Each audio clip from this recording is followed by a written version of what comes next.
Bonjour à toutes et à tous, nous sommes le 13 décembre et nous continuons avec le Late Cycling avec Nicolas Fritsch de passer en revue la saison 2025 en 25 faits marquants. Ça a été l'un des grands faits marquants de cette saison 2025. L'image du podium de la Vuelta avec notamment Tom Pidcock sur la boîte. Sur la boîte, pour le coup, premier degré, ou plutôt sur des glacières. Il était sur la glacière finale du Tour de France, Tom Pidcock. Et forcément, le global, la photo mythique et aussi Tom Pidcock sur un podium d'un grand tour, c'est l'un des faits marquants de 2025. Je suis sûr que tu es d'accord avec cela, Nicolas Fritsch. On rappelle le contexte quand même, hein, c'est en raison des manifestations pro-Palestine que ça s'est achevé comme ça, il n'y a pas eu de cérémonie officielle, de protocole officiel. Tour d'Espagne, évidemment, qui a été perturbé par beaucoup de manifestations pro-palestiniennes. Donc nous, on ne juge pas si c'est bien Non, ou si je c'est juge mal. du podium. Évidemment, on juge uniquement cette Par photo contre, inédite. Je peux dire quand même que la guerre, c'est moche. Oui, du coup, je ne sais plus qui a été à l'initiative de ce podium improvisé qui était sympa. D'ailleurs, c'était une belle image, je trouve. Et pour Pidcock, c'était son premier podium. C'est sa maman. Ah bah Tom oui, Pidcock, c'était son premier podium, il le voulait lui. qui a eu cette idée Donc c'était assez bucolique. sur un parking d'hôtel. Et c'est la Visma Leisure Bike qui a prêté ses 3 glacières pour pouvoir faire la photo et ce podium mythique. Et donc le thème c'était Pidcock plutôt. Ouais, Pidcock sur le podium. Sur le podium d'un grand tour. Donc, comme on a traité du sujet de cette photo un petit peu inédite, C'est vrai que parlons de c'est Pidcock quand même sur cette 3e place de la Vuelta. comme on l'a dit, c'est son premier podium sur un grand tour. C'est même la première fois qu'il fait un grand tour consistant jusqu'au bout, sans craquer. Il a été chercher sa 3e place devant Jay Hindley quand même, qui est un gars qui a gagné le Giro, donc c'est pas rien. Un coureur solide, Jay Hindley. Après, c'est particulier la Vuelta parce que ça lui correspond vraiment comme grand tour. Il y a peu de grosses étapes de montagne où il y avait un enchaînement de 3 cols de 20 bornes. Ouais. Il n'y a pas de grosses étapes de ce style. Il n'y a pas non plus. C'est souvent des arrivées au sommet d'espèces de radars, etc., de montées sèches. De côte. Et ça lui correspond bien. Donc je ne suis pas surpris qu'il fasse 3e, mais encore fallait-il faire 3e et ne pas craquer aussi. Je ne suis pas sûr qu'il soit capable de faire 3 d'un Giro ou d'un Tour de France, par exemple. Il est capable de faire plein de choses, surtout n'importe quel vélo, Tom Pidcock, même sur un BMX, je pense.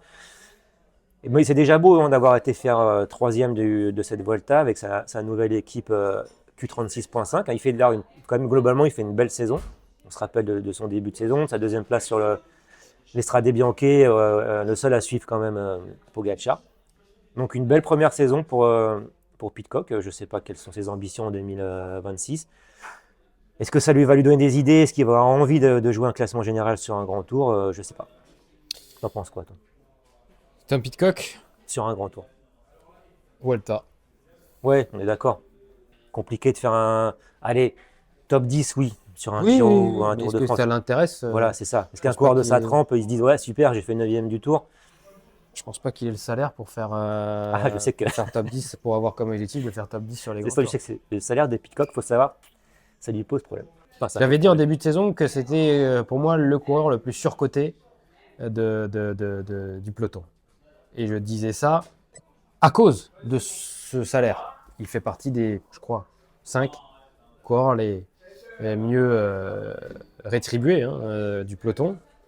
Et au niveau de ses résultats, c'était pour moi l'un des... Enfin, il ne méritait pas d'être dans les 5 mieux payés du peloton. Au vu de ses résultats, et uniquement de ses résultats sur la route. On lui donne, il C'est prend. vrai qu'il a le VTT, il a tout, il a aussi peut-être une image un peu bankable qui fait qu'il a aussi tous ses contrats et ce niveau de salaire. Néanmoins, je ne le vois pas, pour répondre à ta question, faire Ouais, mais un podium sur un Tour de France ou sur un je Tour pense de qu'il a Place. d'autres objectifs à atteindre avant, une classique, c'est qu'il a déjà fait deux à Liège, c'est une course qu'il peut gagner, même si évidemment il faut se farcir Pogacar, c'est un peu le problème. Parce qu'évidemment, il y a les qualités intrinsèques du bonhomme et puis il y a les adversaires. Je vois pas Pidcock battre Pogacar par exemple, ou ni même Vingegaard sur un grand tour. Voilà. Même s'il est très bon partout, c'est peut-être un peu son souci aussi. Il est excellent partout, Pidcock, mais il y a toujours un mec qui va être plus fort que lui, quoi. Et puis, il me permet aussi de... Certes, c'est un des coureurs les plus polyvalents, mais il y a quand même la case contre la montre qu'il ne coche pas. Tom C'est vrai, Pidcock. même s'il a Donc, été pour champion du les... monde junior de chrono, mais bon, c'est que c'est pas forcément la même chose.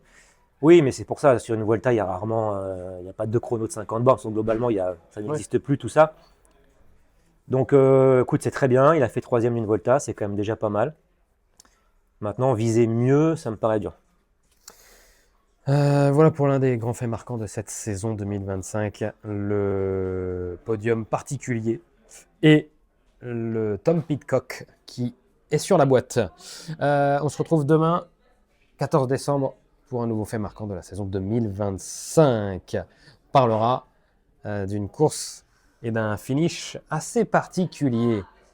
On vous Très emmène beau aux finish. Pays-Bas. Ouais. Allez, à demain. À demain.